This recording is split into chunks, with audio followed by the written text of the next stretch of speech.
Hi everyone, welcome back to another episode of Heart to Heart Season 2.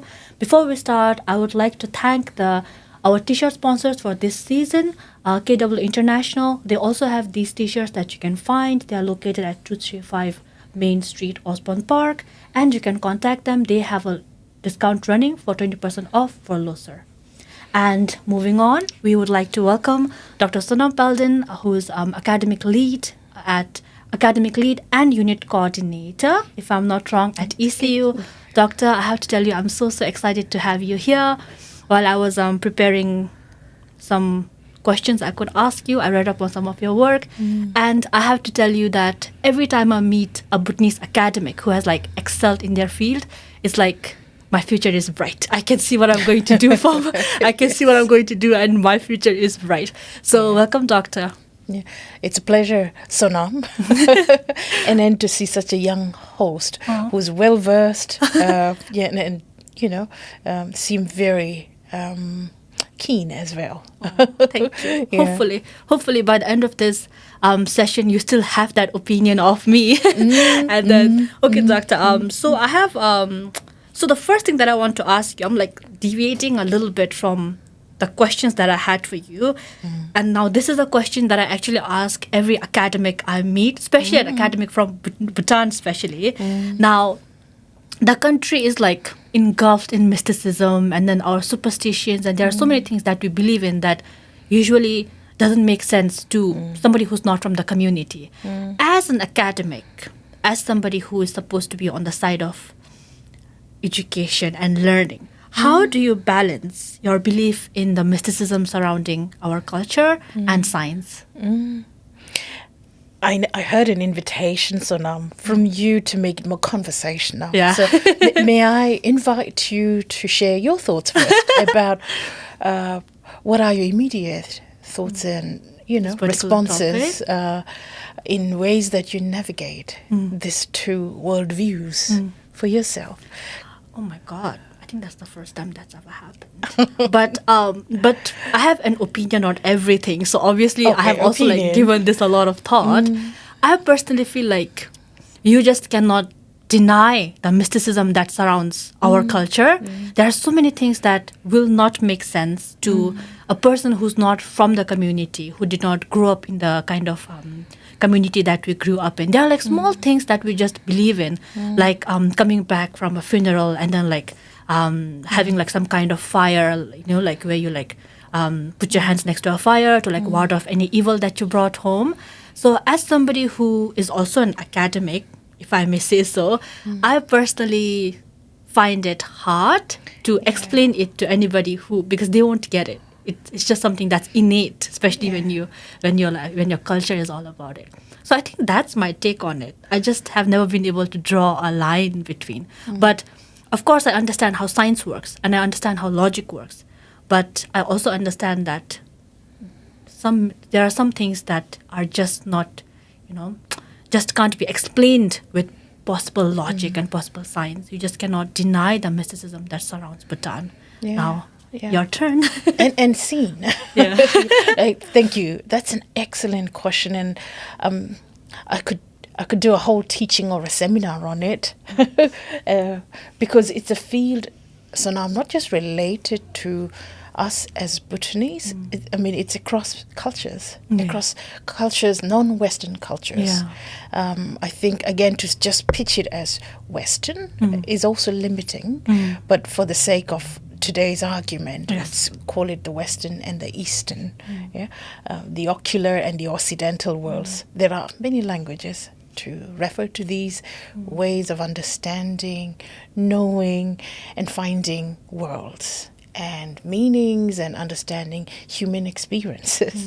So to come back to the point, to any listener or any student I meet or anyone I have a conversation with, I always smile and go, let's define what science is first. Yes. Because the polarity that we create around what is scientific and what is mysticism, or rather what is spirituality and religion, or the other dimensions around the ecological parts of our world that we are part of. There's so much divide, and division is created by a language that comes from a particular part of the world, which is through English, which emerged in the West, of course. So language itself is limiting. So is that adequate? Is first definitely not. It is an important topic because one language is to call it mysticism, right? So now, but there are many other languages. For me, I've always called it the notion of spirituality or the emotional health. Emotions captured somewhere in the psychological sciences, but there's been so much less around spirituality. Before the 20th century spiel of Western science, spirituality and what was called science then were intertwined. But it changed somewhere there, and now we're part of that. The world is changing again. What science means is really encapsulating aspects of spirituality or mysticism, or go back to your language. So as an academic, the way I teach, understand my own discipline that I teach, which is counselling and psychotherapy, I don't see a divide. If I do, then it's problematic. You've already said it. Currently in this global world, so many cultures have come together. We are a melting pot. You beautifully articulated the way you make sense of dying, death, or the spiritual or the spirits, the worlds that currently you intuit, but you don't really see. And how that is so much part of your reality. And perhaps some of the medically vested scientific papers or thinking, or even thinkers, big thinkers even now, have no place for that. But the truth is, the more and more I have read, the more and more I've written, the more and more research that I've explored, and my own work with people across different cultures, I know there is no language or no Western or medical science that has explanation for many other parts of experiences, or whether you want to call it mysticism, spirituality, whatever you want to call it. How do I navigate? I see them as many ways windows of understanding. The way I work, the way I operate, the way people operate, both in teaching, in academic, in my writing, as well as in the way I look and understand my experiences and others. I've also learned, being here in Australia now, literally for over 13 years, that it's not just me or a Bhutanese or somebody who comes from this enormous worldview that very often could clash with what's taught in the West, particularly in the curriculum. But having come to Australia, there is a bigger world that we are so much part of, which is the indigenous ways of knowing, thinking, and being. And as soon as I say that, I feel like a poetic rush within me, because there's a strong resonance to it. So in Australia now, to say that that part of understanding and knowing the world is separate from what is taught in academia is problematic.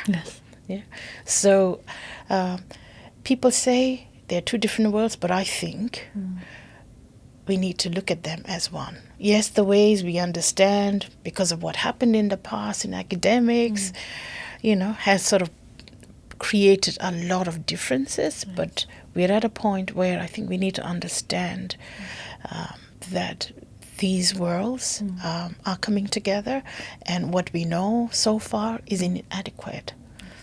Did I answer your question? I have a tendency to go all around. But yes, definitely. I made a mental note to read up on something that you said, but that's just something that I think when you are a student, you just never stop learning, especially when you are somebody who likes reading, who likes knowing what's happening. I feel like that's just something that you keep going back to. So I made a mental note of it, and I think I will get back to it later when we are free on our own. But what's important is for a student or anyone who's seeking a service in this part of the world, we need to be really informed as well. So that's where science comes in. How we understand, how we bring in logic, how we evaluate our understanding or the knowledge that is there. Doesn't have to be through measurements and observation. It is also through experiential knowing. So that's also a way we understand and analyze.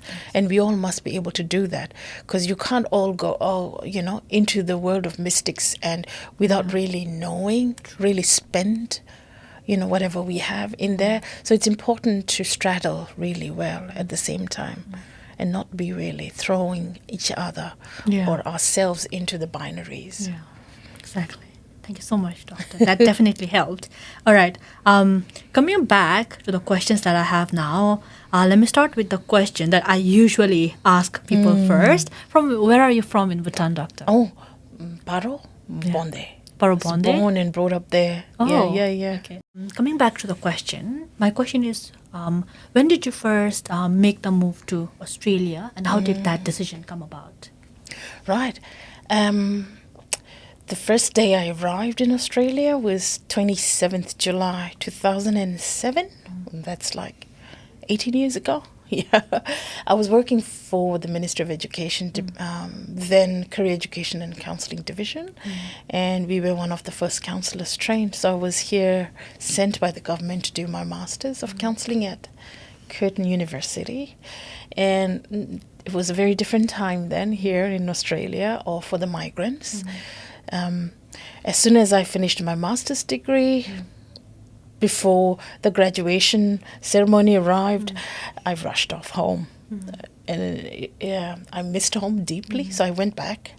But then I returned to do my PhD again in May 2012 on Endeavour Scholarship. Okay. And so I've been around for now 13 days.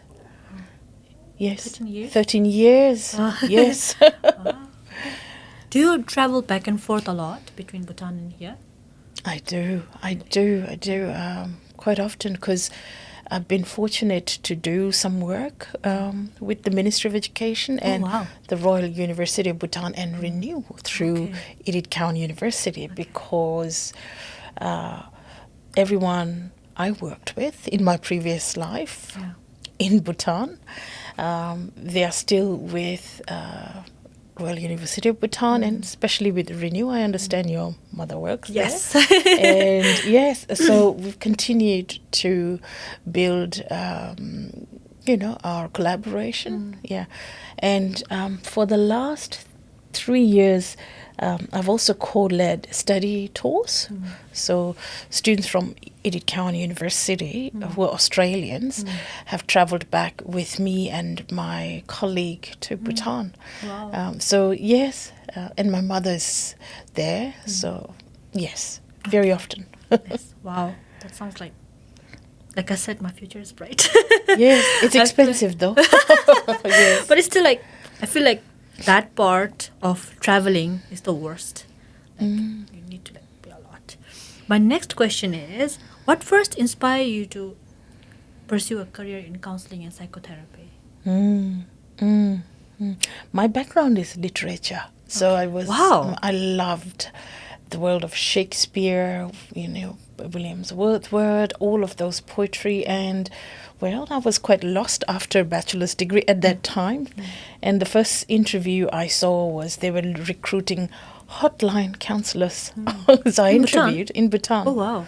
Telephone counsellors. Okay. I Save the Children project then. So I went in and I took the job up, and then I realized that my task was to create a telephone service hotline for young people. And as I was doing that, I encountered a lot of young adolescents then, and I enjoyed working with them. I also learned I didn't know much about their world. I mean, I was an adolescent one, of course, but how fast the world was changing for the emerging adolescents around us. So I enjoyed working then, and then I just deepened it. And then advanced on to do a master's in counselling. Went back, created with the team the school counselling occupation group, set up the counselling service, trained the first full-time school guidance counsellors, and on the side I was also working as a counsellor, receiving referrals from police, hospital, schools. And at that time, I met quite a lot of young women, particularly, and girls, who were struggling with self-help self-harm issues. Quite a lot of them giving up would be their language quite easily on some of the difficulties they were experiencing at that time. And I didn't know what to do. Yeah. And there wasn't much literature around. There still is not much on suicides in Bhutan. So I just wrote a proposal to undertake an exploratory study to understand youth suicides in Bhutan. So, yes, Amazing. that's where Amazing. it is still That's a very literally- complex topic. And It is, but it's also like and a really phenomena. inspiring.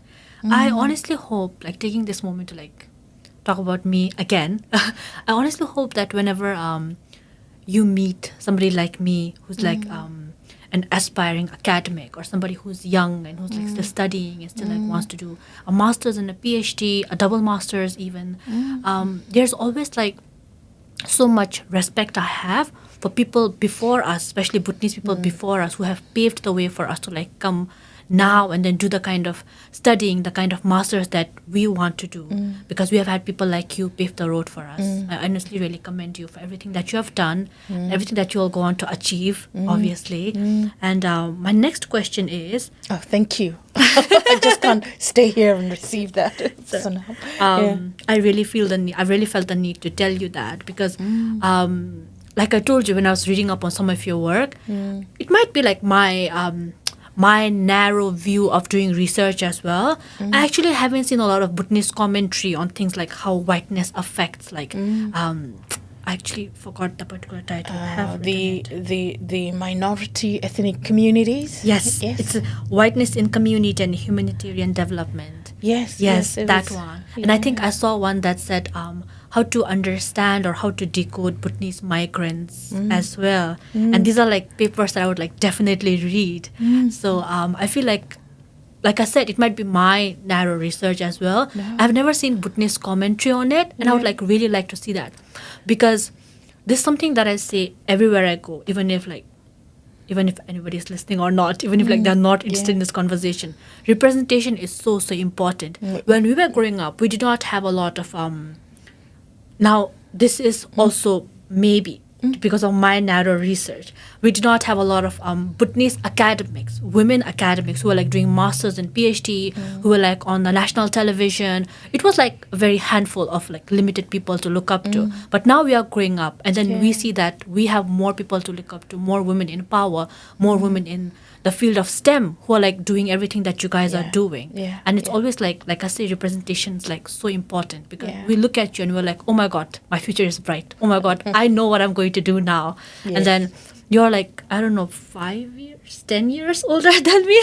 Maybe. I'm not sure, maybe. So let's just say like 7, 8 years. And I feel like, oh my God, if that's the kind of work I'll be doing in the next 7 and 8 years, it's like the future is bright, the future is nice. So just wanted to like bring that up with you. Thank you. While I mean, have I just wanted to come in a little, Sonam, Yeah. because you said something important, women in STEM. Yes. And there's a growing number there, Yes. representation. It's wonderful as well, yes. But I also want to say that I don't represent women in STEM, but HAS. Yes. Which is an underrepresented world again, which is work around humanities. Yes. And I am surprised. It's only when things go wrong that the notion of, or even the idea of mental health just props up. Yes. Otherwise, it's not so important. Yes. It's the invisible wound again. Yes. So that's what I represent. And so I wanted to really speak to that. Yes. The other thing that I think you said is for all aspiring women. I think, yes, it's so important to have representation, and at the same time to look at role models. And they don't necessarily have to be Bhutanese. Yes. You can even look outside. For me, my role models, I think, were all Australians at that time, English Australians, who actually taught me to return home to the world, the cultural world I belong to, and to learn to re-engage and appreciate. They taught me that. So, yeah. Yeah, that does make sense.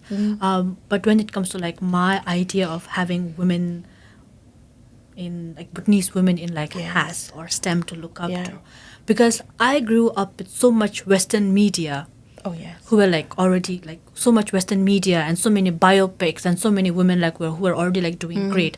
But then all of them were from a culture or like from a country that I couldn't really relate with, right? But when we look for a role model, especially for me, especially with the kind of media and the kind of access to internet that we had, Yeah. I think I always wanted to look up to people who understand the cultural nuances that come into being an aspiring academic, and are still being like so rooted to like still having respect for your culture and like the other things that come into play, like how to maneuver these kind of things that like define you but also are like holding you back in some way, in one way or another. Yeah. And moving on from that topic, If I may go Yes, back, yes. Sonam, because Yes. I think there are two things to really connect. The first question you asked me about was my views on the divide between Yes. the divide of understanding between what is known as the scientific Yeah. and the mysticism, Yes. right? And my response was, well, there's a lot of scientific world and work now that's bridging the gap. Yeah.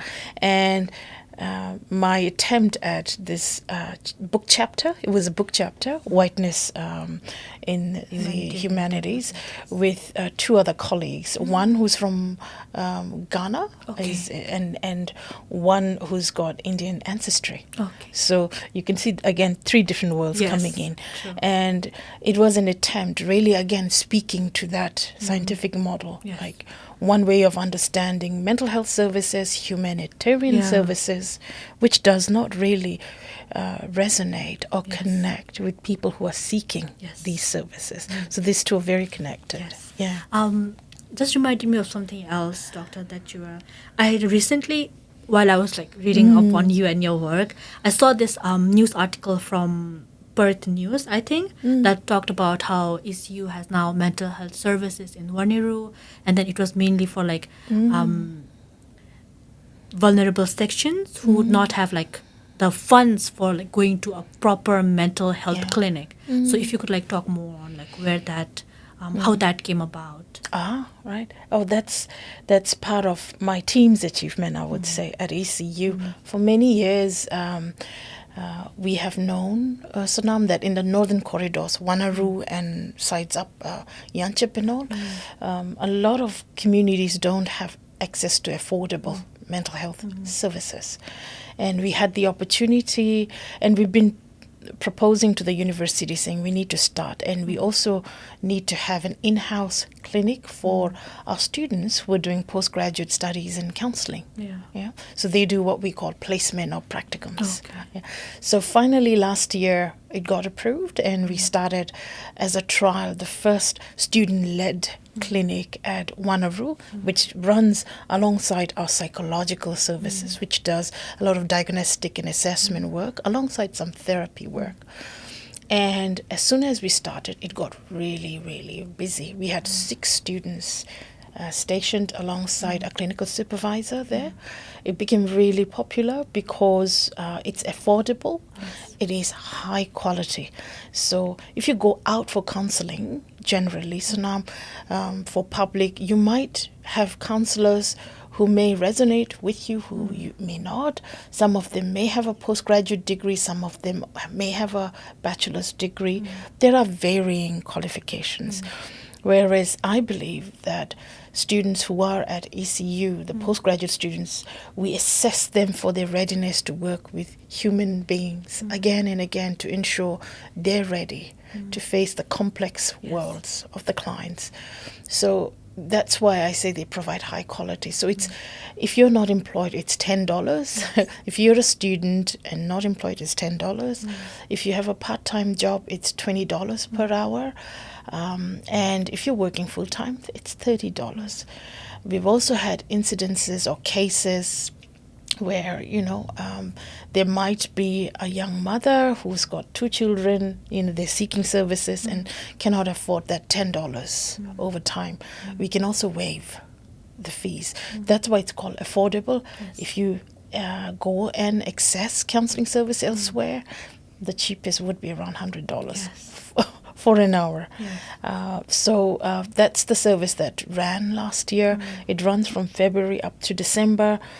the clinic's going to be open in Wanneroo next week, and this year it has a very diverse set of students. So you will see a student who's got Iranian background, who's got Bhutanese background, who's got an English background. So it's a big mix of students stationed there, so that they're able to relate to clients who come in to seek the service. This year we've expanded the service to Yanchep, which is quite far. So another 4 students are starting there with another clinical supervisor. I know, alongside that, Sonam, for many years we've had incidences, we've had experiences in our own community, members struggling with mental health, and we've lost a couple of young men and women in Australia in general, from Bhutan or Bhutanese origin. And we've had this conversation with me and my friends who are Bhutanese, and currently we're continuing to have this conversation about, should we have a mental health service that's specifically catering to the Bhutanese? And it's a very good conversation in itself. I think, yes, at the same time, I do feel it's important to have some diversity. Because, yes, when you have issues that are emotional, sometimes it helps when you meet someone familiar. Yes. But again, sometimes as a Bhutanese, you're such a small, close-knit, contained community as such that you can only, to an extent, explore certain issues, without needing to feel so vulnerable or unsafe, because somebody knows somebody. So there are many issues and thinking to do in order to, but it's something that we need to look at. Yes. All of this conversation just reminded me of this joke that I recently saw online. It said, it was a joke like about this person. He was like, man, I need an ethnic therapist. My white therapist keeps telling me to go cut off my mom because she hit me for not picking up the phone. So I feel like that's where it comes into play. Like, in order for us to like get help from somebody, they need to understand the cultural nuances of a particular culture, of a particular household. Like what might be considered toxic and unsafe in a culture might probably be a love language in another.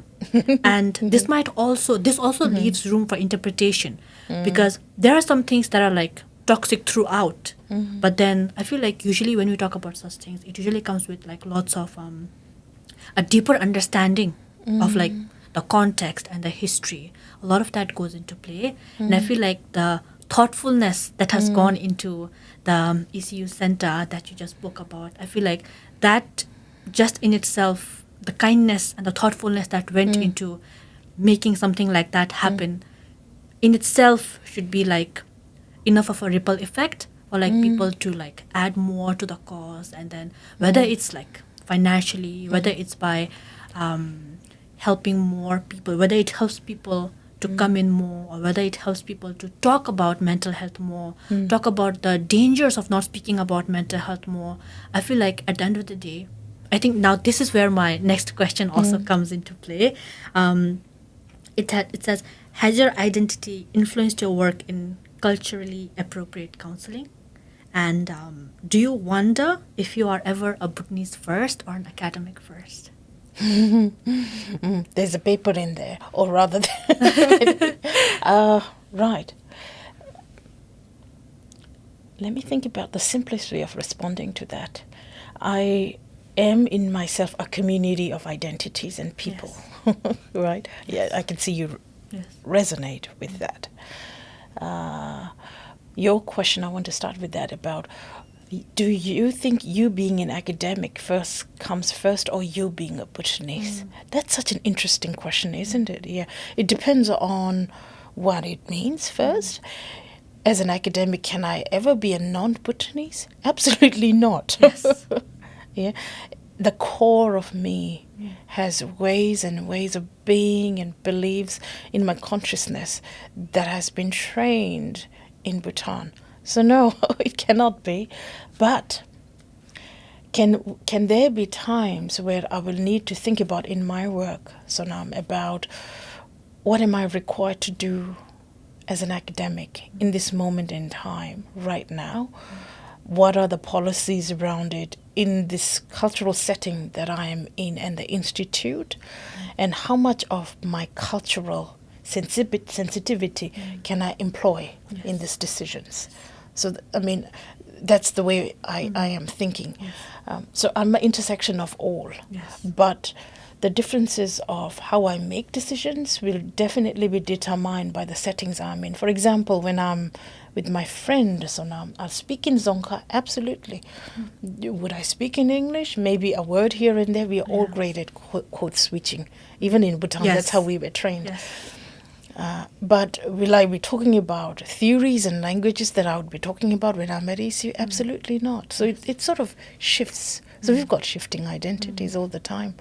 But what I bring to my work in teaching research is constantly influenced by my values, my beliefs, my morals, all of them. They're constantly reshaped, yes, but it's constantly, it's an iteration, back and forth, there's influence. Yes, amazing. My next question that I've been trying to ask, I was waiting for the conversation to lead to a point where I could bring this up, is how did your recent work on whiteness in community and humanitarian development come about? A lot of conversations that got us there. My colleague, who's a co-author and the lead on it, is a researcher, and he does a lot of work with the African communities. And I do a lot of work with the Bhutanese communities, and we have conversations about what we do, and so he said, let's actually write about it, about how the mental health policies and the systems in the humanitarian system here in Australia do not, and it came about really during COVID, because that chapter came out after COVID. COVID time, each one of us had complexities to deal with as a country in Australia. And then within that, institutes and community groups had to rise, to adapt, to support. And the only way, I think, the communities, the ethnic and the minorities, now these are again languages to talk about or refer to, is we turned inward to support ourselves, because that was the most sensible thing to do. And I had experiences I had people coming in, because we started a telephone hotline at that time, just for the Bhutanese. Went out, with ABPI, and we were just an interim counselling line then. There were 3 other counsellors who were working alongside me. We gave the number out. It was really just for people, Bhutanese, to call in and have a conversation. And I had prior meeting conversations or consultations from Bhutanese as well, and everything alluded to how they felt that in the rooms with their GPs, in the room with counsellors to whom they were paying 180 per hour, or even psychiatrists, they felt unseen.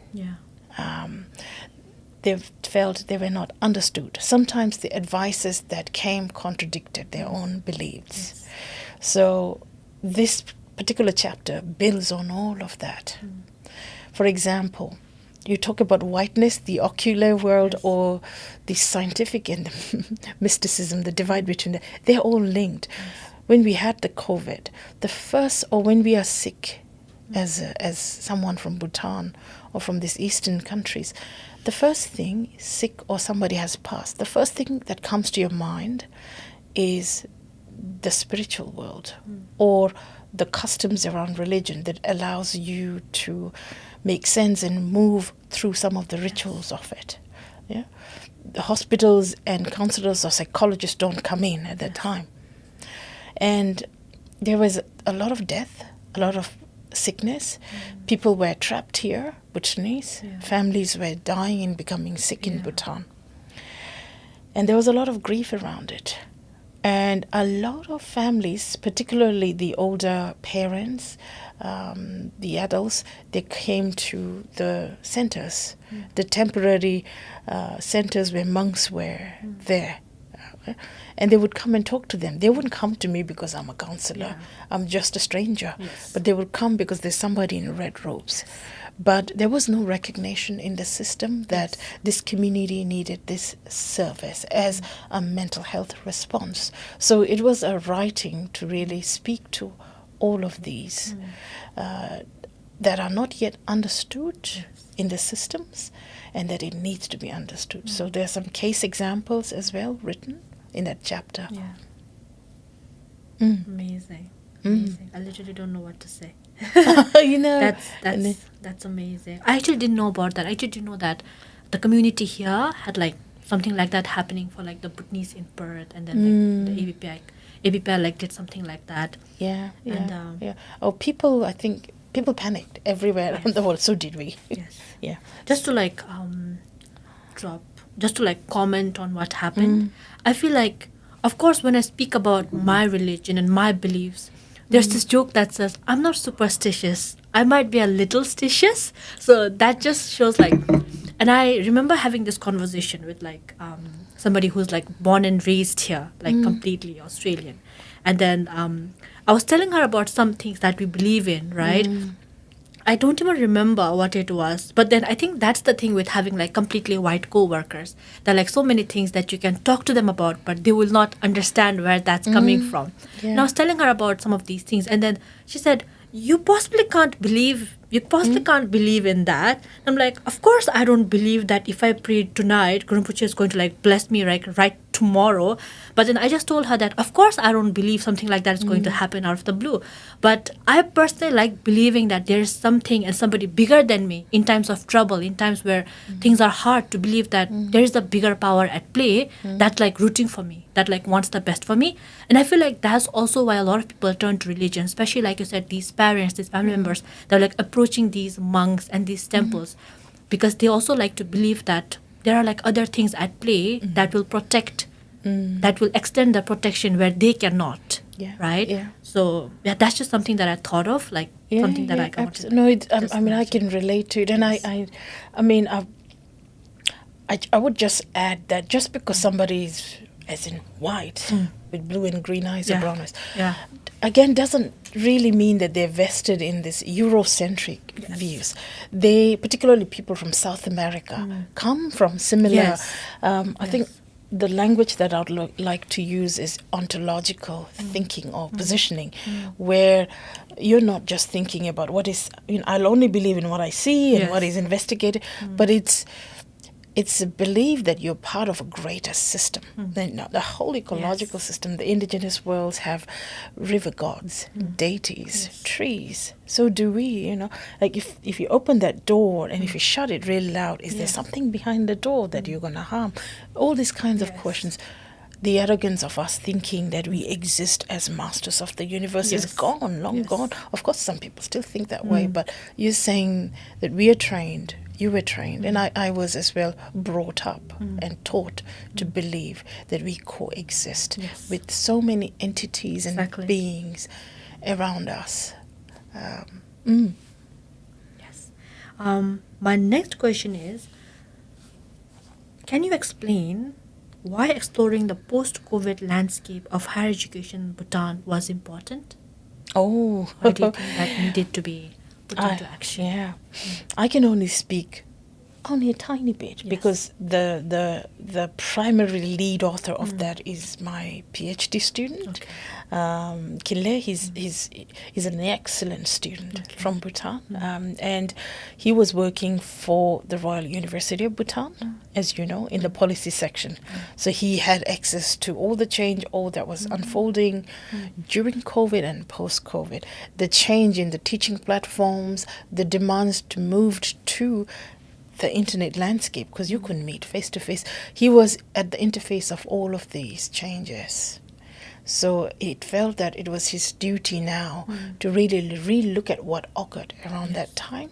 How are people making sense of it? And what are the lessons to record from that? There is no guarantee that there wouldn't be another pandemic around.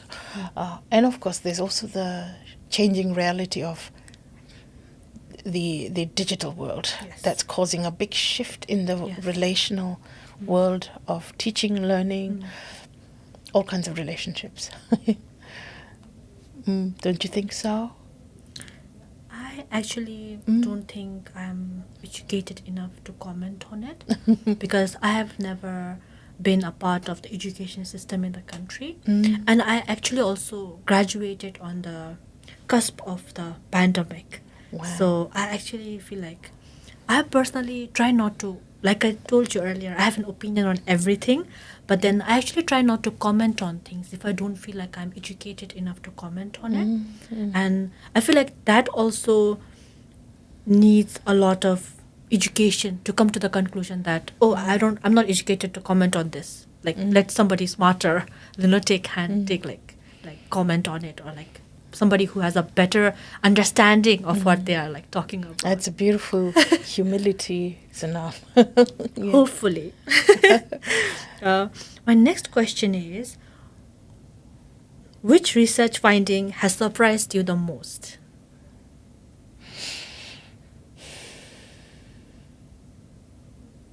Out of the researches that I've done? Yes. Or something that you have like read up on as well. Nothing as of now, Sonam.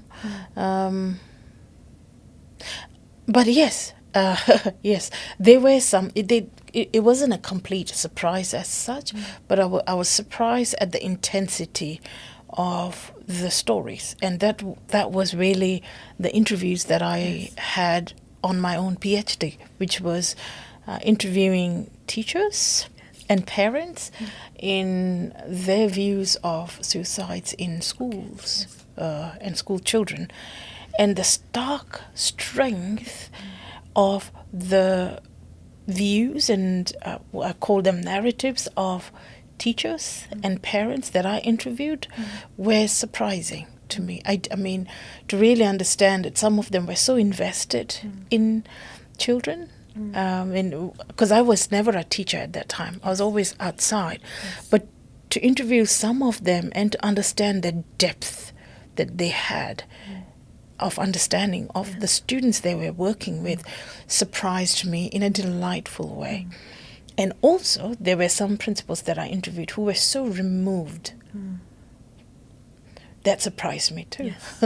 So, Thank you so much. Yes, again, I don't think I have anything to comment on that. Just like you said, I've also never actively, here I am working in education partly. I'm like a language tutor, trainer. I'm not sure the particular terminology for it. But I also deal with fully grown adults. So I know that dealing with children, teaching children comes with a lot more challenges than teaching and dealing with a fully grown adult and telling them what to do. With students, with young students, they're you actively play such a big role in how they grow up and what kind of belief system they might end up with because of your involvement in their day-to-day life. But when I deal with fully grown adults, I'm just somebody they see for a problem they are having at the moment, but I know I'm not going to leave a lasting impact in their life. But so that's why when it comes to education and commentary, apart from my particular experience, I've always been an outsider looking in, right? Of course, I have some very close family members who are actively in the education system, but I don't feel I'm qualified enough to But you were a student. I was for many years. I was in different, and so you were part of. I was a some part good of memories, some great memories, some painful. Yes. Yeah. Heavy on the painful. Yes. But for me, all of that mattered when I went back to do the interviews. Because if you read my thesis, the prologue of my thesis, you will see why I was drawn to this topic of research. That as a young teenager, because of how education system was, the schooling was, and even is now set up, it's a very narrow funnel. If you don't fit in, you don't belong anywhere. And as the eldest, I felt so much responsibility. And I have written a story about, for me, I either had to get into the high school. At that time, even getting into the high school was such a big deal. Or even college after 10. what I mean is after 10 you go to college, you get a scholarship, or you don't. So I think I was terrified about the results next day, and the things that I did. If my results are not great, this is going to be the path that I'm going to choose. I'm going to stop living. That. So it happened. It was there in me as a teenager. So I recognized that, wow, this is an impulse that I have, and I saw that even in young people I was working with later, and I felt it was important to speak about it and address it, find out more, and join into a project. Amazing. My next question is, now this is a question that I always ask, another question that I usually ask anybody who is like heavily into the field of academia. How do you maintain a clear argument with no bias in your research? Oh gosh, that's like the question you asked me about what's the difference between a scientific and mysticism. So my first question is, where does your question come from? Because because the notion of bias comes from, we call them really a positivist science, a time where you think, hey, I'm the expert, I bracket everything I am here, I will not influence this study in any way. So you need to bracket your bias, or you need to really know and find methods and write about it in a way that your bias does not temper the data and the analysis process.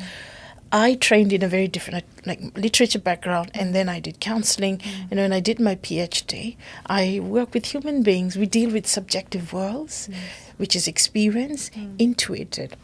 We interpret and make meanings in various ways, which changes again moment to moment. There's nothing fixed about it.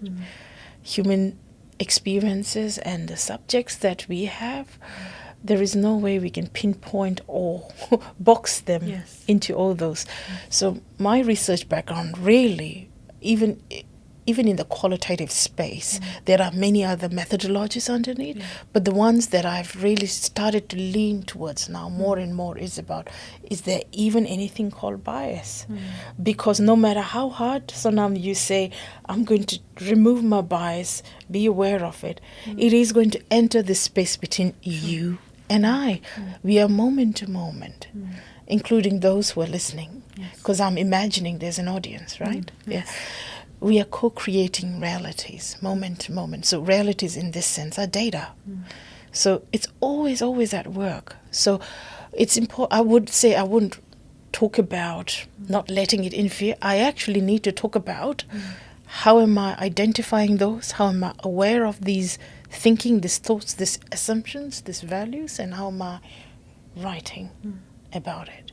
That's how I would tackle it. I actually added this question because I find it really hard to write something, especially if it's about a topic that I know a little bit about. I find it hard to separate it from me. I find it hard to. I recently wrote a paper for one of my master's classes, and it was about politics and misogyny in politics. And then I remember thinking that, okay, this is what the thesis, the crux of the matter is going to be. And then these are the examples that I'm going to use. And I also have all these research papers that I'm going to cite. But then as I write more and more, I can actually feel that I am saying everything that I think of this matter, right? And I actually wrote this before the US elections. So obviously I had a lot to say about how racism, misogyny, discrimination, all of these are problems of human nature, right? Problems because of human nature. But then there's this particular part I wrote where I said that misogyny goes deeper into the bones than racism, because especially when you're a woman and women of color, there's always so much at stake than And then I remember writing that, and I remember thinking, I actually don't have any source to cite this from, because this is a bias that I came into writing this with. I see what you mean. So whenever I write any because when I wrote it, we were asked to be like as impartial as possible. Of course, I got a good grade in that topic because my like tutor likes me, and I think that's the only reason she gave me a good grade. I hope she's not listening. Hopefully not. I might actually send it to her because she was also like big on travel podcasts and things like that. I think that's the good thing about when you study something like communications. You have like very open-minded and very smart people who teach you these things. And I remember thinking that this doesn't really look like a research paper at this point. This looks like a rant. I'm talking about what I don't think is right, what I think is right. So that's like, especially when I meet people who are like, who have done their share of research, who have done their share of the learning of learning and unlearning of like so much research, and then the field of academia is like never ending, right? There's no such thing as I'm educated enough. There's no such thing as I'm educated enough. Now this is where it stops. That's why I asked this question to everybody, hoping that at some point even I can like get to that point where I'm like, okay, this is a research paper. This is not about me. This is about the research. So that's where that question came from. I mean, to clarify, and I think to add, Sonam, just if I may speak very briefly, because otherwise there are papers and courses to talk to the question that you have already unpacked and raised. There is this thing about the position of a researcher and bias as part of methodology. So I was speaking to that. But I think there were parts of you were referring to even the writing conventions in academic writing. I would say that really depends on what piece you're writing. If it is a literature review, absolutely there is no space for you and your stories. Because your job is now to see what are some of the giants, what are some of the literature and knowledge out there. It's really to unpack and understand that. And the intent of doing that is so that it may shift or it may reaffirm some of the problems that we think lies, or you have had hunches about, all of those. So it depends. I think we need to be aware of the academic writing conventions of every paper. If it is a reflective or reflexive piece, then there is room for yourself to emerge. But if it is a scientific literature review in the psychological sciences space from the discipline I come from, then there is no space for that. You bring in a lot of rats and stats. So I think there is this academic writing conventions that go alongside. In the communications, arts and performance space, there is of course the literature review. It's your responsibility as a scholar to look at what's there and listen to others, and then reflect on it and reflect on yourself. Otherwise you don't grow. If we carry the same view through, it doesn't work. So that's how we write in ourselves as well. You test out your assumptions, biases, all of those by leaning on the larger data as well, reflecting on the reflections. My next question is, if you weren't in academia or counselling, what do you think you would be doing? Oh, I know that response. Do you? I definitely do. I do. I would definitely have advanced my learning in the literature space, and I would be writing somewhere quietly. That's what I know. There's a part of me that still yearns to do that. I think what really took that part away was, and it still is, a system in Bhutan where if you're an art student, you're good for nothing. So I was forced into the commerce stream. I didn't have enough in me to do computer science or science. None of that made sense to me. And the arts class was running next, and I was in 11 and 12 commerce, and every bit of me cried, longing for literature. So that would have been my reality. And being a dressmaker. Wow. That would have been another. That is a little bit unexpected. I did expect the something in literature part, but not the dressmaker. Do you enjoy that a lot? Do you like make a lot of your own clothes? I used to. And I sort of remake things. If I have scarves, I make shirts and all of that. And I think it's not something I do it as a creative aspect. It's just something I return to when my life feels like chaotic around me, Yes. that's where I retreat to really get in, and I find myself Yes. in that creation. Yeah. So Doctor, I actually don't. It's not surprising to me at all that your background is in literature, because oftentimes I have met people, and even if they're like doctors now or engineers or somebody who does data science or any kind of technical field, when I speak to them, I can actually tell whether they were like big readers when they were growing up, or whether they were like big literature heads when they were in college, even before, whether it was a minor. I think you can just see in the way they perceive their reality and in the way they talk about what's happening around them, talk about themselves. I actually have a one of my bachelors in like English and literature. where was that? Charity. Oh wow. Yes, it's English and media. Yes. So it was like the double bachelor's. So, Yes. I have, I guess I can relate to like finding. Did you have a literature. favorite, not necessarily part of your main curriculum, but did you have a book at that time that you always went back to, or a character in the books or something? It's like completely separate. So there are like a couple of books that I have read that I usually go back to like just to. Nostalgia is like such a big thing when you're like when you're into literature. Yes. You try, I think you can like grow up, but you still like go back to a lot of books because of the nostalgia and how melancholic you are feeling when you first found this particular book and how it made you feel in the moment. One book that I usually recommend to a lot of people is To Kill a Mockingbird. Yes. Oh, that's a I tough read one. that. Yeah, I read Yeah. that when I was in like 10th or 11th grade, because I saw a lot of good reviews of that book on Letterboxd. No, not Letterboxd. Yes, Letterboxd. And I remember reading it, and I was like, because the grammar is like so much old American English. You Yes. don't understand what's happening half Yes. of the time. But then you understand what's happening after a while. You see these characters who have all of these like turmoil, like personal dilemma that they're going through, and like still doing the right thing, even if it's not the fun thing to do. So I feel like that's been one book. But then when it comes to my particular curriculum, I actually enjoyed this particular semester where we did one whole course on feminist literature.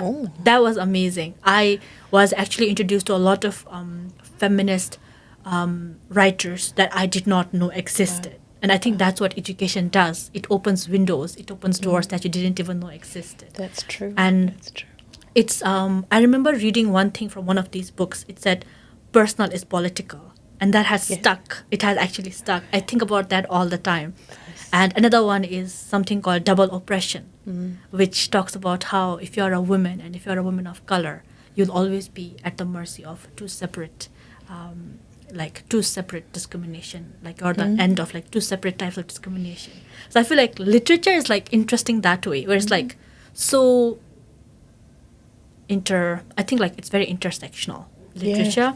At the same time, it's also like so multidimensional. There's so much happening, so much to learn, so much to unlearn as well. Yes. So, yes. And in all of this, what I'm becoming mindful of right now in this moment is, you talk about the Western world. Yes. All of that, yeah. We're speaking in English. Yes. We cannot escape it. It's a language that's not our first. Yes. Yeah, that's not how we mix. Maybe we do. I mean, I grew up with English literature just like you, so the way I would express my emotions to myself and in my writing, even at that time, was in English. So it would make sense, but not for all who didn't have access to those worlds. So I think that's something I'm always aware of, even in teaching. What is missing is that my topic is mental health counselling, and when I talk about that, I know the biggest missing piece is the Buddhist texts. Yes. And the whole richness of literature around mind, that is missing there. Any understanding of it. Yes. Yeah. So that's something that I carry in me, and I try to bring in more. I try to read the intersections of it, and I try to see how I can marry these two parts of me so that I can make sense to myself and share it with others. Yes. Yeah. Yes. Doctor, we are coming towards the end of our sections. My next question for you is, what's next for you? Do you have any new projects, any new research, personal goals on the horizon? Many. The joy about being in the academia, Sonam, is work is never ever the same. You're on a run.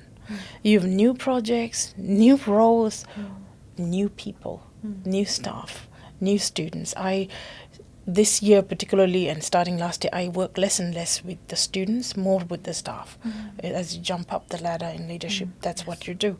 New staff. So it's so complex to work with human beings. So it's such a feat. So that's ongoing. Yeah. In terms of research, I've got dreams, wanting to do this and that. That's a plan. And personal goals, yeah. Trying to stay healthy, work on my fitness is always a constant feat in itself. But my main goal is never, which is what I said this year, is never to lose my heart in the decisions I make, in the things I do, within the family, and particularly at work. Because if you lose that, you're lost. So that's a constant quest that I have to remind myself. Where's my heart as I make this decision? So that's me. That's important. Yeah.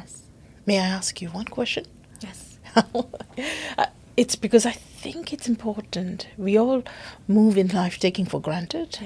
But you said something so important as you started this show, Sonam, about your aspirations as a woman from Bhutan, Bhutan. And what do you think sort of holds you? What do you think grounds you as you move through these different transitions in life? And what keeps you going?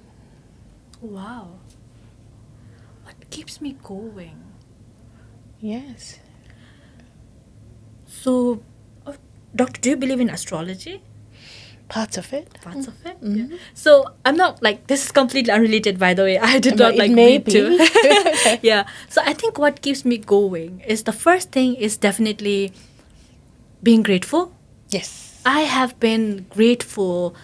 I have been lucky in the ways that I know a lot of people better than me haven't been.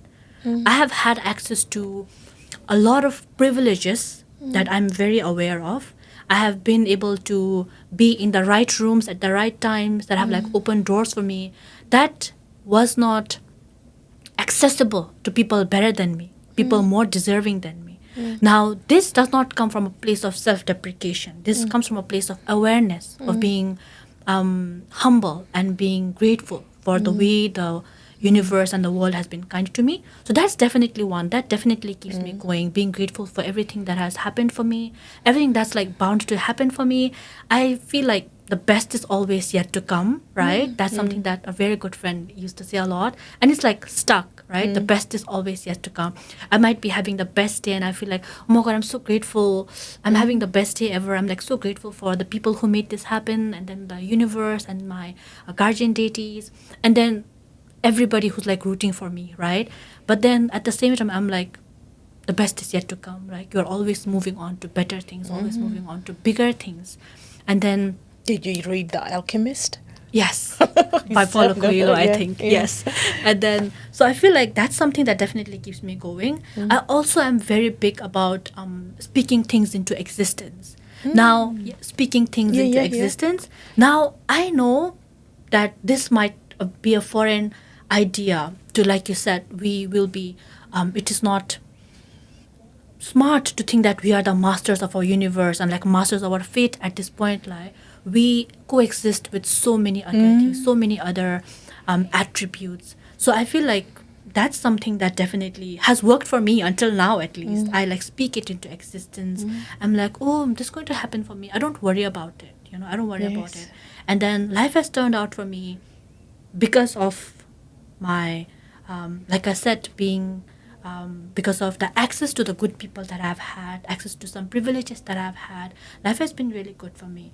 And then I try to practice gratefulness every day, because I think that is what really as a Bhutanese person, as somebody who takes great pride in my culture, great pride in my hometown where I come from, the kind of belief We system. come from the same. Yes.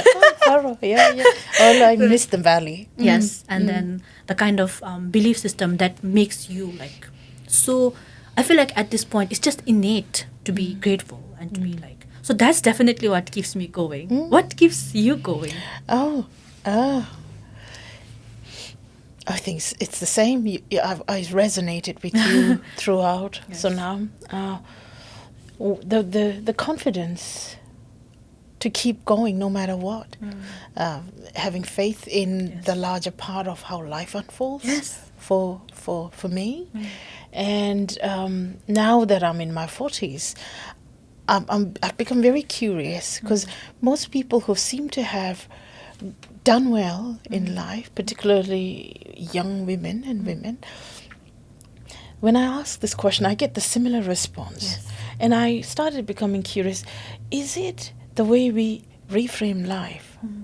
Because you say, I've met good people, I've had the right opportunities. Yes. Is it that you turn and you make that to be a good opportunity? Yes. Is it that you reframe them? You know, that confidence you have in moments, life, and the sense of gratitude that you breathe into it all the time, that paves the way for you. Because there are others who may have, from the outside, seem like great opportunities, but may still want something else. Yes. Yeah? Yes. And that doesn't help. Yes. Yeah. So it's just me becoming curious. So for me, what's kept me going is enjoying what I love doing now. I've always enjoyed reading and studying. So I loved my literature, loved my bachelor's degree, some of it. I loved when I was doing my English, but other parts were such a pain. But I loved my master's, loved every bit of reading, family therapy, and, you know, working with individuals, understanding human mind. PhD was painful, but I loved it. So I think it's just about being grateful and being responsible. Yes. That keeps me going. Not easy. True. It is not easy. Yeah, but intentionally returning to that. Returning to that. Yes.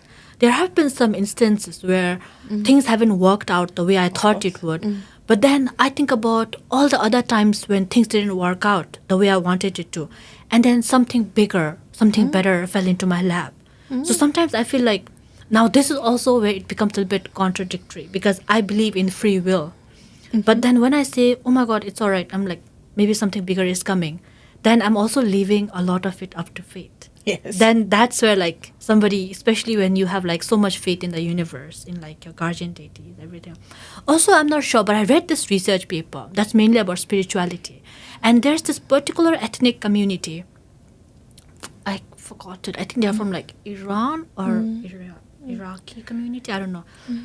Now, this might be a little bit divisive, and this is completely unpopular opinion, but I believe in it. It says that when men and women root for something, right, men root for it in the way they root for their football teams to win, whereas women root for it with like everything that they believe in. They ask for it, and then they're like, oh my God, please let this happen. You know, like, I'm going to be so grateful. And then they give out that gratefulness out there. Now, because it works that way, it's said that women, men, kids, whoever, if they are surrounded by a lot of women, and if they are surrounded by a lot of women who are always wishing for something good to happen to them, that's also something that happens a lot. And I have been lucky that way. I'm surrounded by really strong, powerful women, especially coming from the kind of background that I come from, and the kind of like I told you, like I'm from a part of the country where we pride ourselves on having like really strong women who go out there and get things done. And I feel like that also comes into play because I know that these women root for me with all of their heart, with all of their might. Now, of course, like I have like great men in my family, but then that's just something that I read. And whenever I see somebody like do really well in life, and then they tell me about how their mother was like doing this circum for them at like 5 a.m. in the morning, I'm like, oh my God, you owe all of this to your mom. What, you did a PhD? You better thank your mom. She was the one who made this happen. So that's just something like I constantly keep like thinking back to. Like there are so many things that come into play when you're a successful person. And at this point, I personally feel like another question for you. I mean, we're at the end of our segment, but we just like keep going on and on. How do you define success as somebody who has like achieved so much in life already? I have a philosophical take on it.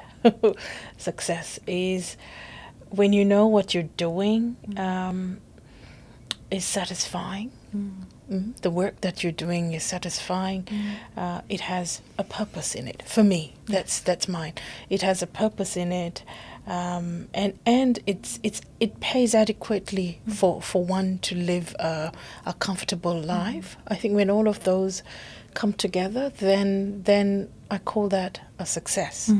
And one of the most important factors of all of this completeness is sense of contentment. I think that has to be there. The heart, the purpose, and sense of contentment. If it's all there, then there is success. I've never, even as a young woman like you growing up, wanted to make money, strive, or throw myself. I've always valued my sense of peace, my sense of calm, because I know if that's not there, then I cannot give to the world. I cannot be. So that's how I would define it. Okay, amazing. Well, Doctor, this has been amazing, enlightening, and really, really insightful in all of this. And so I wish you the best, actually. I wish you the best as well. Long way to go. I think in another 20 years you'll be in a place where, hopefully.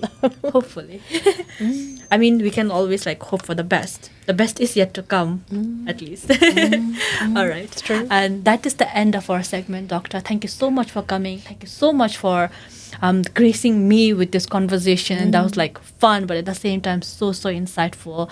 I feel like I learned a lot. I do need to like pick your brains about some of the things that we still talked about off air. But then, thank you so much. And guys, that is the wrap. And if you haven't already subscribed, we urge you to do so. Like and subscribe so that you can see more of our guests like Dr. Sonam come in and talk to us and grace us with their presence, grace us with their knowledge. And Doctor, I would like to again bring up the fact that we are so grateful that people like you who paved the way for us like way before we didn't even know that this was possible. We are like really grateful that we have examples like you in our community, shining examples of like you in our community. I hope so. Thank you. And then thank you so much, guys. If there are any viewers like the two people and my mom who usually watch this show. Our moms, yes. Two people and like our two moms who would watch this show. Yeah. Thank you so much, guys. Thank you so much for watching. If you haven't already, like and subscribe, and we will see you at the next episode with somebody you know and love. Thank you. This is Heart to Heart, Stories of Us.